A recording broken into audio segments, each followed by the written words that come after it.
La guerra que puede cambiar el mundo, Estados Unidos, Irán y la coalición que nadie esperaba. Hay un momento en la historia en que el mundo deja de mirar y empieza a temblar. Ese momento puede estar pasando ahora mismo. Mientras tú ves este vídeo, diplomáticos en Washington están haciendo llamadas urgentes. Generales están revisando mapas. Y países que nunca pensaron involucrarse en un conflicto en el Medio Oriente están siendo presionados para tomar una decisión que podría cambiar todo. ¿De qué estoy hablando? De la coalición internacional que Estados Unidos está armando contra Irán. Una coalición que no es solo militar. Es económica, geopolítica, y tiene el potencial de convertirse en el conflicto más grande que hemos visto en décadas. Quédate porque en este vídeo te voy a contar exactamente qué está pasando, por qué importa, y porque lo que suceda en los próximos meses puede afectar tu país, tu economía, y tu vida cotidiana. ¡Vamos! Para entender lo que está pasando hoy, tenemos que entender el tablero. El Medio Oriente lleva décadas siendo una olla a presión. Pero en los últimos años, esa olla empezó a hervir más fuerte que nunca. Las guerras en Gaza, los ataques de grupos Praxis apoyados por Irán, las tensiones entre Israel e Irán, los drones, los misiles, todo eso fue acumulando presión. Pero hay algo nuevo. Algo que está cambiando las reglas del juego en este mismo momento. Estados Unidos ya no está mirando el conflicto desde la distancia. Está activamente intentando construir una coalición internacional. No solo para defender a Israel. No solo para proteger sus intereses en la región. Sino para algo mucho más concreto, mucho más estratégico. Controlar las rutas de energía del planeta. Y el centro de todo eso tiene un nombre, el Estrecho de Hormuz. ¿Sabes cuánto petróleo pasa por ese estrecho cada día? Aproximadamente el 20% de todo el suministro global de petróleo. 1 de cada 5 barriles de petróleo que se consumen en el mundo pasa por ese canal de apenas 33 kilómetros de ancho, ubicado entre Irán y Omán. Si ese estrecho se cierra, o se bloquea, o se convierte en zona de guerra, el mundo no solo enfrenta una crisis diplomática. Enfrenta una crisis energética global. Precios del petróleo disparados. Inflación en todo el planeta. Cadenas de suministro rotas. Economías en colapso y Irán lo sabe. Y eso lo convierte en una ficha de negociación brutal, pero Estados Unidos también lo sabe. Y por eso está moviéndose ahora, con urgencia, para no dejar que Irán tenga ese poder en sus manos. Ahora bien, ¿qué es exactamente esta coalición que está armando Washington? No es algo nuevo desde cero. Estados Unidos ya tiene bases militares en la región. Ya tiene alianzas con Arabia Saudita, con los Emiratos Árabes Unidos, con Bahrein, con Jordania. Pero lo que está haciendo ahora es diferente. Washington está llamando a sus aliados más estratégicos en todo el mundo y diciéndoles algo muy claro: esto ya no es solo un problema del Medio Oriente. Esto es un problema de todos. ¿A quiénes están llamando? Primero, a los aliados tradicionales de la OTAN. Europa Occidental, especialmente el Reino Unido y Francia, que ya tienen presencia naval en el Golfo Pérsico. Alemania, que aunque históricamente evita conflictos militares directos, tiene enormes intereses económicos en la estabilidad energética de la región. Segundo, a potencias asiáticas con dependencia directa del petróleo del Golfo. Japón importa más del 90% de su petróleo. Corea del Sur también. India, que tiene una relación complicada con Irán pero que no puede permitirse una crisis energética. Incluso China, que aunque no va a unirse a ninguna coalición liderada por Estados Unidos, está siendo presionada a través de canales diplomáticos. Tercero, a países del Golfo que históricamente han tenido relaciones ambiguas con Irán. Arabia Saudita es el caso más interesante. Durante años, Riad y Teherán fueron enemigos acérrimos. Luego vino una sorprendente normalización diplomática mediada por China en 2023. Pero ahora esa normalización está siendo puesta a prueba. ¿Hasta dónde está dispuesta Arabia Saudita a llegar si el conflicto escala? Y cuarto, y esto es importante, Estados Unidos está presionando a países de América Latina, África y el sudeste asiático que pueden parecer alejados del conflicto pero que tienen intereses comerciales o energéticos en juego. El mensaje de Washington es simple pero poderoso. Si no estás con nosotros conteniendo a Irán, eres parte del problema. Y eso está creando tensiones diplomáticas en todos lados. Pero espera. Estamos hablando mucho de Estados Unidos y sus aliados. Hablemos del otro lado del tablero. ¿Qué quiere Irán? Esta es una pregunta que mucha gente simplifica en exceso. Irán no es solo un régimen que quiere destruir a Israel o expulsar a Estados Unidos del Medio Oriente, aunque eso también forma parte de su narrativa oficial. Irán es una civilización de más de 2500 años. Es una potencia regional con ambiciones reales. Y lo que quiere, en términos estratégicos, es reconocimiento. Quiere ser tratado como la potencia dominante del Golfo Pérsico. Quiere que las sanciones internacionales desaparezcan.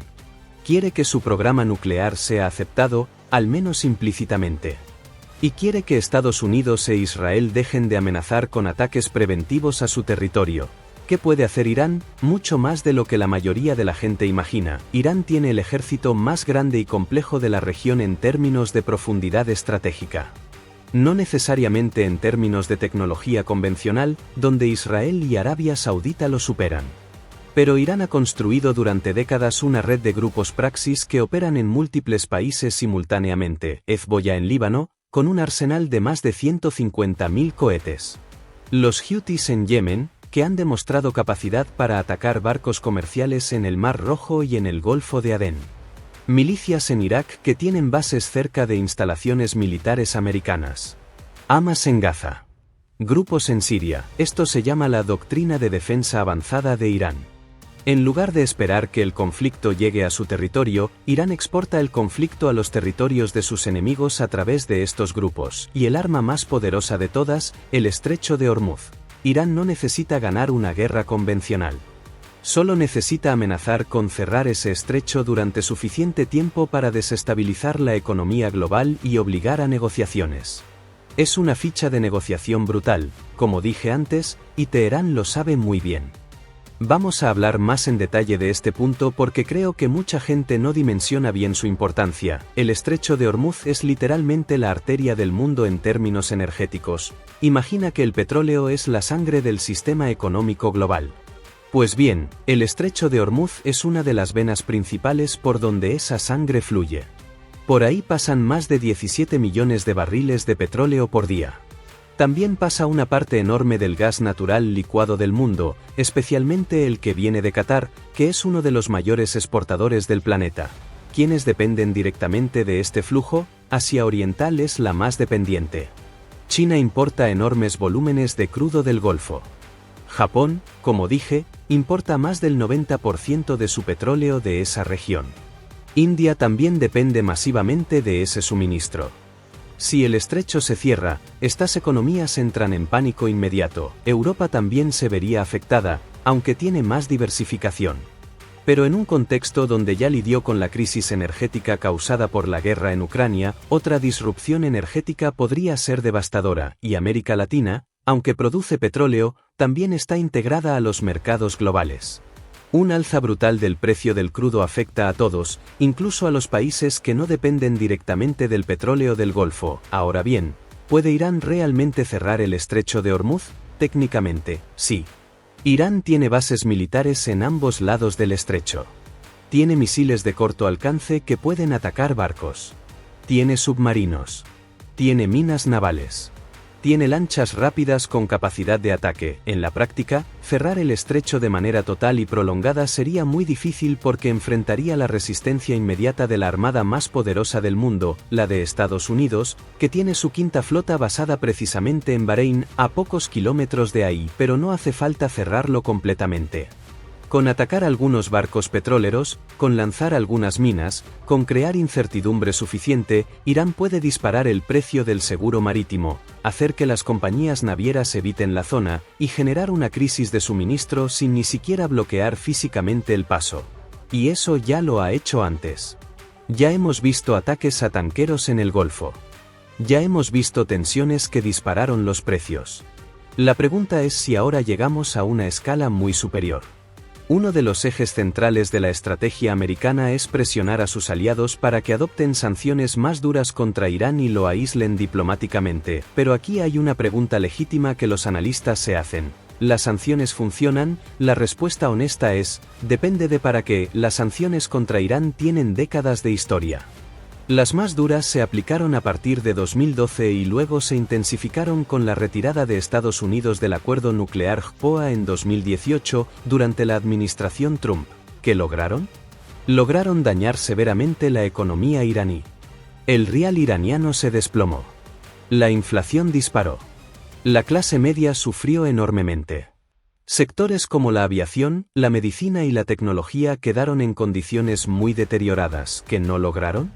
No lograron cambiar el comportamiento del régimen en los puntos clave. Irán siguió desarrollando su programa nuclear. Siguió apoyando a sus praxis en la región. Siguió desafiando a Estados Unidos e Israel. ¿Por qué? Porque las sanciones, para ser realmente efectivas, necesitan ser casi universales. Y en el mundo de hoy, esa universalidad es imposible. China compra petróleo iraní a precios con descuento, violando las sanciones americanas pero usando mecanismos que son difíciles de penalizar directamente. Rusia tiene relaciones profundas con Irán, especialmente desde que ambos países están bajo presión occidental. India también ha mantenido cierto nivel de comercio con Irán a pesar de las presiones. Entonces, cuando Washington dice que va a presionar a sus aliados para aislar más a Irán, el mundo multipolar de 2025 hace que ese aislamiento sea cada vez más difícil de lograr. Y eso frustra a los planificadores americanos. Y esa frustración puede llevar a opciones más agresivas. Aquí viene uno de los puntos más importantes del vídeo. Préstame mucha atención. Las guerras anteriores de Estados Unidos en el Medio Oriente, Afganistán en 2001, Irak en 2003, ocurrieron en un mundo donde la hegemonía americana era casi indiscutible. Rusia era débil. China era todavía una economía en desarrollo. No había realmente una potencia capaz de contrarrestar a Washington de manera efectiva. Ese mundo ya no existe. Hoy vivimos en lo que los analistas llaman un mundo multipolar. Hay múltiples centros de poder. China es la segunda economía del mundo y está en camino de ser la primera. Rusia, a pesar de las sanciones y el desgaste de la guerra en Ucrania, sigue siendo una potencia nuclear y energética. India está emergiendo como un actor independiente que no quiere alinearse automáticamente con ningún bloque. Y eso cambia todo el cálculo para una coalición liderada por Estados Unidos. En 2003, cuando Washington dijo «vamos a invadir Irak», pudo hacerlo con una coalición relativamente amplia, aunque Francia y Alemania se opusieron. El poder americano era suficientemente dominante para imponerse. En 2025, si Washington intenta armar una coalición contra Irán, muchos países van a decir que no, o van a decir sí en público pero hacer muy poco en privado. ¿Por qué? Porque tienen alternativas. Porque China ofrece inversión, comercio, tecnología. Porque Rusia ofrece energía y armas. Porque el llamado Sur Global, un término que incluye a América Latina, África, partes de Asia, ha desarrollado una narrativa de autonomía estratégica que hace muy difícil para Washington conseguir el alineamiento automático que tenía antes. Arabia Saudita es el ejemplo perfecto. Es aliada histórica de Estados Unidos. Compra armas americanas por miles de millones. Tiene su moneda atada al dólar. Pero también ha comprado armas chinas. También se reconcilió con Irán bajo mediación china. También se unió al bloque BRICS. Arabia Saudita está apostando a tener buenas relaciones con todos, no solo con Washington, y esa es la nueva realidad geopolítica que complica enormemente la estrategia americana. Seamos directos. La pregunta que todo el mundo tiene en la cabeza es esta. ¿Podemos estar yendo hacia una guerra mundial? Los analistas más serios evitan usar ese término porque tiene una carga enorme y porque las guerras mundiales del siglo XX fueron fenómenos muy específicos. Pero lo que sí dicen es que el riesgo de una escalada no controlada es real y creciente. ¿Cómo ocurriría esa escalada? Hay varios escenarios posibles. Escenario 1. Israel lanza un ataque preventivo contra las instalaciones nucleares de Irán. Esto no es descabellado. Israel ya ha atacado instalaciones nucleares en Irak en 1981 y en Siria en 2007. Irán responde con misiles y activa a todos sus praxis simultáneamente. Hezbollah lanza miles de cohetes desde Líbano. Los hutis atacan más barcos en el Mar Rojo. Las milicias en Irak atacan bases americanas. La región entra en llamas. Escenario 2. Un accidente o malentendido en el estrecho de Hormuz. Una fragata americana y un barco de la Armada iraní tienen una confrontación que termina en disparos. Las noticias se propagan en tiempo real. Los mercados colapsan. Ambos países se enfrentan presión interna para responder. Y la escalada comienza no por una decisión estratégica sino por un accidente. Escenario 3. Irán acelera su programa nuclear y anuncia que tiene capacidad para construir una bomba atómica. Esto sería una línea roja para Israel y probablemente para Estados Unidos. La presión para actuar militarmente sería enorme. En cualquiera de estos escenarios, el riesgo es que otros actores se vean arrastrados. China, que tiene enormes inversiones en Irán y en la región. Rusia, que tiene alianzas con Irán y que vería con muy malos ojos una victoria militar americana en el Medio Oriente. Turquía, que es miembro de la OTAN pero tiene su propia agenda. No estamos hablando de una guerra mundial en el sentido de 1939. Pero sí estamos hablando de un conflicto que puede tener frentes simultáneos en múltiples regiones y que puede desestabilizar el orden global de maneras que todavía no podemos predecir completamente. Vamos a hablar ahora de algo que me parece fundamental y que los medios no cubren lo suficiente, el impacto económico real de lo que está pasando, porque mucha gente piensa que la guerra en el Medio Oriente es algo que pasa lejos. Que afecta a países que no son los suyos. Que es un problema de otros, error. Error gravísimo. El sistema económico global está tan interconectado que una crisis en el Golfo Pérsico llega a tu bolsillo más rápido de lo que imaginas. Punto 1. El precio del petróleo. Si el conflicto escala y hay disrupciones reales en el estrecho de Hormuz, el precio del barril de petróleo puede dispararse. ¿Cuánto? En un escenario de bloqueo parcial, algunos analistas hablan de 120, 130, incluso $150 por barril. En un escenario de escalada mayor, hay modelos que hablan de precios mucho más altos. ¿Qué significa eso para ti? Significa gasolina más cara. Significa transporte más caro. Significa que todo lo que se transporta, es decir, prácticamente todo lo que compras, se encarece. La inflación, que en muchos países latinoamericanos ya es un problema crónico, se dispara aún más. 2. El comercio global. El Mar Rojo y el Golfo de Adén, donde los Houthis ya han atacado barcos, son rutas críticas para el comercio entre Asia y Europa. Si esas rutas se vuelven demasiado peligrosas, los barcos tienen que dar la vuelta por el Cabo de Buena Esperanza en África, lo cual añade semanas de viaje y millones de dólares en costos. Esos costos se trasladan a los productos que compras. Ya hemos visto esto suceder. Ya en 2024 el ataque de los Houthis a barcos en el Mar Rojo causó disrupciones importantes en las cadenas de suministro globales. Ahora imagina eso multiplicado. 3. Los mercados financieros. Los inversores odian la incertidumbre. Cuando el riesgo geopolítico sube, el capital huye hacia activos seguros. El dólar se fortalece, lo que hace más caras las deudas de los países emergentes denominadas en dólares. Las bolsas de los mercados emergentes caen. Las monedas latinoamericanas se debilitan. Para países con deuda pública alta y déficits fiscales, un shock geopolítico de esta magnitud puede ser devastador. 4. La seguridad alimentaria. Esto es menos obvio pero igualmente importante. Los fertilizantes, que son críticos para la agricultura global, dependen en gran medida del gas natural para su producción. Si el gas del Golfo se disrumpe, los precios de los fertilizantes suben. Y eso afecta la producción de alimentos en todo el mundo. Ya vimos en 2022, con la guerra en Ucrania, cómo una crisis geopolítica puede traducirse en hambre en partes del mundo. El Medio Oriente tiene el potencial de generar un shock aún mayor. Ahora quiero hablar de algo que pocos análisis sobre este conflicto tocan. ¿Qué papel juega América Latina? La respuesta corta es, más de lo que parece. América Latina es una región productora de petróleo y gas. Venezuela, México, Brasil, Colombia, Ecuador, Trinidad y Tobago, todos producen hidrocarburos. Y en un escenario de escasez energética global, esa producción se vuelve estratégicamente mucho más valiosa. ¿Recuerdan que en 2022, cuando explotó la guerra en Ucrania y Europa necesitaba con urgencia deshacerse de la dependencia del gas ruso, Washington empezó a mirar a Venezuela con otros ojos? Hubo conversaciones, flexibilizaciones de sanciones, todo porque el contexto geopolítico cambió el valor estratégico de los recursos latinoamericanos. Lo mismo puede pasar ahora. Si hay una crisis energética derivada del conflicto en el Medio Oriente, América Latina puede convertirse en un proveedor alternativo muy atractivo, pero hay otro lado de esta moneda. Estados Unidos también va a presionar a los países latinoamericanos para que adopten sanciones contra Irán y se alineen con la coalición. ¿Y qué harán esos países? La respuesta varía enormemente.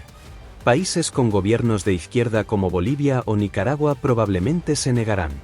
Países con gobiernos más próximos a Washington como Ecuador, Uruguay o Paraguay probablemente se inclinarán a cooperar. Brasil, con Lula, intentará mantener una posición de equidistancia, como ha hecho en otros conflictos globales, pero más allá de la posición diplomática, el impacto económico llegará independientemente de lo que digan los gobiernos. Y para eso, ninguna posición diplomática ofrece protección. No podemos hablar de este conflicto sin hablar de China y Rusia. Son los dos actores que más complican la estrategia americana. Empecemos por Rusia. Rusia tiene una alianza estratégica profunda con Irán. Ambos países están bajo sanciones occidentales. Ambos tienen interés en debilitar la hegemonía americana. Durante la guerra en Ucrania, Irán vendió a Rusia drones Shahed que fueron usados en ataques contra infraestructura ucraniana. A cambio, Rusia ha prometido transferencia de tecnología militar a Irán, incluyendo posiblemente sistemas de defensa aérea avanzados. Si hay un conflicto entre Estados Unidos e Irán, ¿intervendrá Rusia directamente? Casi con certeza no. Rusia tiene sus manos completamente llenas en Ucrania.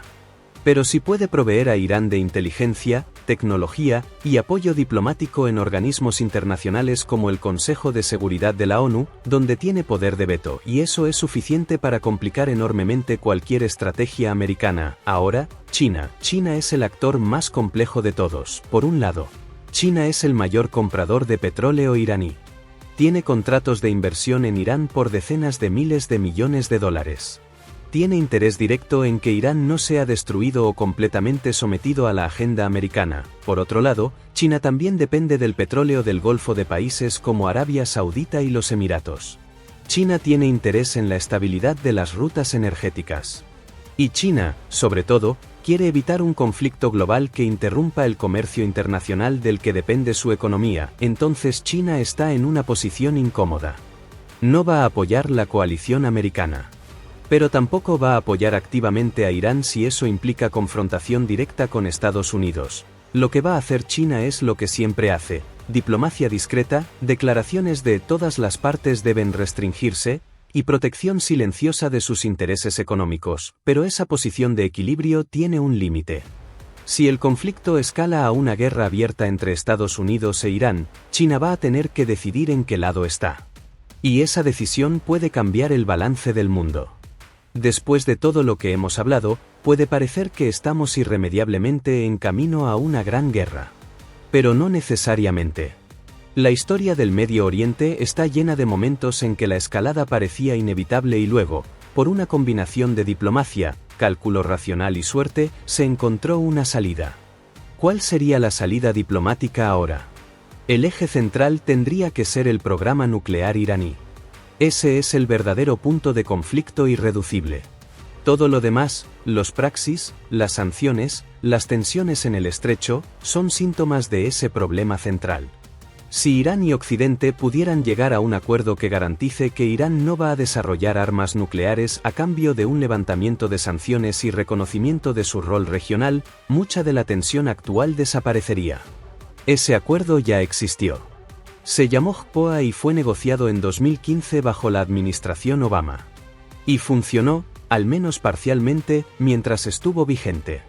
El problema fue que Trump lo abandonó en 2018 y Irán respondió acelerando su enriquecimiento de uranio. ¿Podría haber un nuevo acuerdo? Las condiciones son mucho más difíciles ahora. Irán ha llegado a niveles de enriquecimiento de uranio muy cercanos a los necesarios para una bomba. La confianza entre las partes está por el suelo. Y en el contexto político americano, cualquier acuerdo con Irán es políticamente tóxico. Pero la diplomacia sigue siendo la única alternativa real a la guerra. Y hay actores, como Qatar, que ha actuado como mediador, o como el propio sistema de Naciones Unidas, que siguen intentando mantener canales abiertos. El problema es que el tiempo se está acabando. Cada mes que pasa sin un acuerdo, Irán avanza más en su programa nuclear. Y cada avance nuclear aumenta la presión israelí y americana para actuar militarmente. Es una carrera entre la diplomacia y la guerra. Y ahora mismo, la guerra lleva ventaja. Quiero ser honesto contigo, nadie sabe con certeza lo que va a pasar. Los analistas más brillantes del mundo se equivocan constantemente con el Medio Oriente porque es una región de variables impredecibles. Pero si podemos hablar de escenarios. Escenario optimista, la presión diplomática y la amenaza de la coalición americana logra sentar a Irán a negociar. Se llega a un acuerdo parcial que congela el programa nuclear a cambio de alivio de sanciones. La tensión baja. Los mercados se estabilizan. El mundo respira. Este escenario es posible pero requiere voluntad política de ambos lados que ahora mismo no es evidente. Escenario intermedio. El conflicto se mantiene en una zona de tensión alta pero sin escalada abierta. Ataques y contraataques de bajo nivel. Tensiones en el estrecho. Sanciones más duras. Pero sin guerra total. El mundo aprende a vivir con un nivel de incertidumbre elevado permanente, como ya lo ha hecho con la guerra en Ucrania. Este escenario es quizás el más probable a corto plazo. Pero es inestable porque cualquier incidente puede desencadenar una escalada mayor. Escenario pesimista, Israel ataca las instalaciones nucleares iraníes. Irán responde con todo lo que tiene. La región entra en guerra abierta. Estados Unidos se ve arrastrado. Los precios del petróleo se disparan. La economía global entra en recesión. Y el mundo se fragmenta aún más en bloques antagónicos. Ojalá este escenario no ocurra. Pero sería irresponsable decirte que es imposible. Llegamos al final de este análisis y quiero dejarte con una reflexión. Lo que está pasando en el Medio Oriente no es solo una noticia más. No es solo otro conflicto en una región conflictiva. Es un momento bisagra en la historia. Un momento en que las reglas del orden mundial que conocemos están siendo redefinidas. El mundo unipolar liderado por Estados Unidos que surgió tras el fin de la Guerra Fría está en su fase terminal. Lo que viene después no está claro. Puede ser un mundo multipolar más equilibrado. Puede ser un mundo más caótico y peligroso. Probablemente sea una combinación de ambos. Y el Medio Oriente, con su petróleo, sus conflictos históricos y sus dinámicas imposibles de simplificar, está siendo el escenario donde esa transición se está jugando. Como ciudadanos del mundo, como latinoamericanos especialmente, no podemos mirar esto como algo ajeno. Las decisiones que se tomen en Washington, en Teherán, en Tel Aviv, en Riad, en Beijing, van a afectar nuestras economías, nuestra seguridad, nuestro futuro. Informarse es la primera forma de responsabilidad. Y actuar con criterio, exigir a nuestros gobiernos que defiendan nuestra soberanía y nuestros intereses, es la segunda. Si este vídeo te fue útil, si crees que esta información merece ser compartida, hazlo. Compártelo con alguien que necesite entender lo que está pasando. Suscríbete al canal si todavía no lo has hecho. Aquí seguiremos siguiendo este tema y todos los grandes temas geopolíticos que están redefiniendo el mundo. Y nos vemos en el próximo vídeo.